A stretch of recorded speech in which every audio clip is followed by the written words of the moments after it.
जरा सोचिए, एक कंपनी जो आपके घर खाना पहुंचाती है, वही कंपनी अब जेट इंजन बना रही है।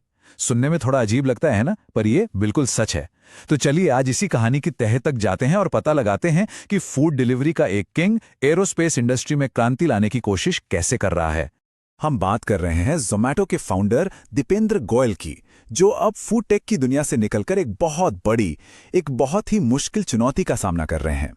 तो सवाल यही उठता है कि जो इंसान खाना पहुंचाने में माहिर है, वो अचानक से एरोस्पेस टेक्नोलॉजी जैसी जटिल चीज में हाथ क्यों डाल रहा है।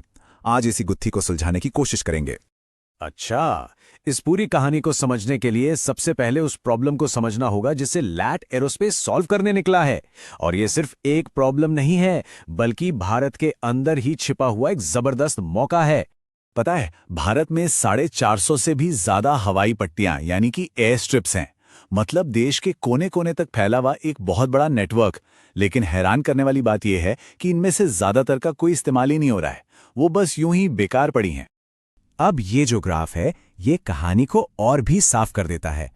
भारत की लगभग 2/3 एविएशन कैपेसिटी मतलब पोटेंशियल इस्तेमाल ही नहीं हो रहा। जरा सोच कर देखिए, छोटे शहरों के पास हवाई पट्टियां तो हैं, लेकिन वहां के लोगों को आज भी आने जाने के लिए धीमे और पुराने साधनों पर निर्भर रहना पड़ता है। और इसी प्रॉब्लम को एलएटी एरोस्पेस की को-फाउंडर सुरभि दास ने एक सीधे से सवाल में डाल दिया। उनका सवाल बिल्कुल सही है, और जानते हैं, यही वो सवाल है जो इस पूरी कहानी की, इस पूरे मिशन की जड़ है। तो इस इतनी बड़ी प्रॉब्लम का लैट का सलूशन क्या है? उनका जवाब है कुछ बहुत ही क्रांतिकारी, आसमान में बसें। जी हां, उनका विजन है रीजनल एयर ट्रैवल की पूरी तस्वीर ही बदल देना। अब यह होगा कैसे? इसका सीक्रेट है एक टेक्नोलॉजी में, जिसका नाम है स्टॉल। इसका मतलब है ऐसे हवाई जहाज जिन्हें उड़ने और उतरने के लिए लंबे चौड़े रनवे की जरूरत ही नहीं पड़ती। और बस यही वो चाबी है जो उन सैकड़ों बंद पड़ी हवाई पट्टियों का ताला खोलेगी।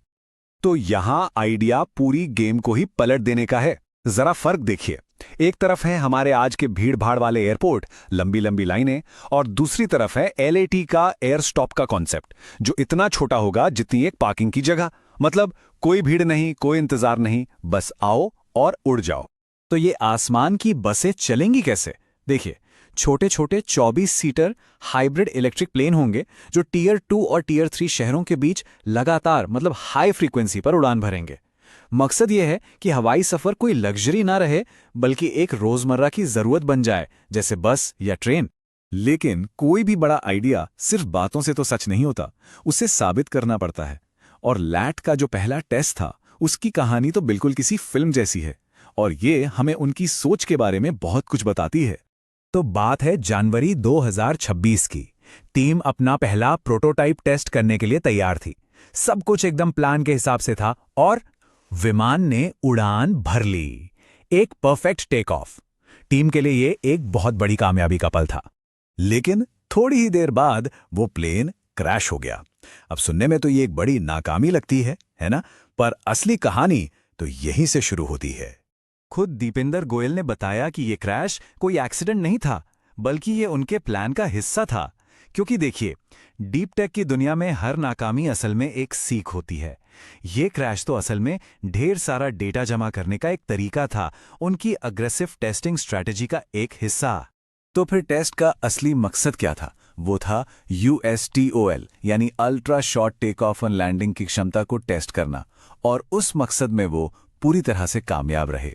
विमान ने सिर्फ 40 मीटर के रनवे से हवा में उड़ान भर ले। ये एक बहुत बड़ी बात थी। तो मतलब ये एक सफल क्रैश था, एक डेटा कलेक्शन मिशन, और उस डेटा से जो कुछ भी सीखा, उसे लेकर टीम ने फौरन अगले वर्जन लैट 1 V0.2 पर काम भी शुरू कर दिया। यही इनका तरीका है, एक से सीखो और दूसरा उससे बेहतर बनाओ। लेकिन रुकिए, कहानी सिर्फ एक हवाई जहाज बनाने की नहीं है। एलएटी का जो असली और सबसे बड़ा मिशन है, वो है भारत के पूरे एरोस्पेस इतिहास को ही बदल देना। देखिए, होता क्या है कि दशकों से, मतलब बहुत लंबे समय से, भारत जेट इंजन के लिए दूसरे देशों पर निर्भर रहा है।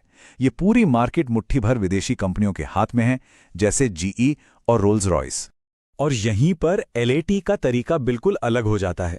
पहले भी कोशिश हुई है, कावेरी प्रोग्राम था, लेकिन वो एक सरकारी प्रोजेक्ट था, बहुत धीमा। एलएटी एक स्टार्टअप की तरह तेजी से और स्मार्ट तरीके से काम कर रहा है। वो बड़े लड़ाकू जेट इंजन पर नहीं, बल्कि छोटे रीजनल इंजन पर फोकस कर रहे हैं। और इस मिशन को ताकत मिल रही है दीपिंदर गोयल के $20 मिलियन के पर्सनल इन्वेस्टमेंट से।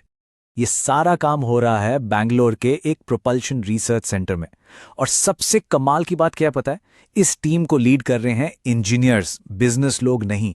उन्हें पूरी टेक्निकल आज़ादी दी गई है ताकि वो बिना किसी रोक टोक के तेजी से रिजल्ट्स ला सके। तो कुल मिलाकर कहानी ये है कि एक फूड डिलीवरी वाला स्टार्टअप आज भारत का जेट इंजन बनाने का सपना देख रहा है।